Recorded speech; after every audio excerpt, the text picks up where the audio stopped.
前海基会董事长郑文灿可能涉嫌贪污，这桃园地方法院裁定500万交保，检方控告。高等法院今下晡裁定撤销原交保裁定，发回桃园地方法院。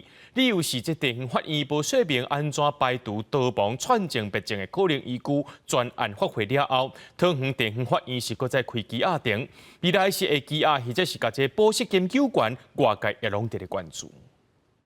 前海基会董事长郑文灿伫桃园市长任内技术涉贪桃园地院进前裁定郑文灿500万交保，桃检部后当场提出控告。高等法院合议庭七八裁定撤销原交保裁定，发回桃园地院。高院指出，桃园无详细讲如何排除逃亡、串证别证可能依据，有理由不必的冤误，所以发回原审法院搁较讨实裁定。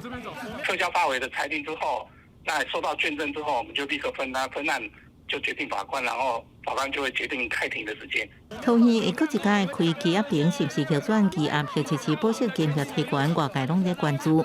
不过相关案件去年就已经接到检举，加上案件伫7年前就发生，外界质疑检方。法务部长陈明谦是强调，希望检察官应详细调查。这由检察官在调查，依法调查。国民党点名郑文灿伫市长任内包含小会客主办中会、北地转份参加关心中后端等3案，也是疑点真多。南会嘉良界呼吁总统赖清德爱勇敢面对。立会林准显示表示，立院立场尊重司法调查，应该要把那8年因为不当的安排，这些人都应该做一次彻底的清查。我们民进党也发布自己的立场声明看法嘛，我们就尊重司法的调查。针对郑文灿涉贪，民进党廉政委员会七八暗时开临时会，讨论是不是立案处理。记者综合报道。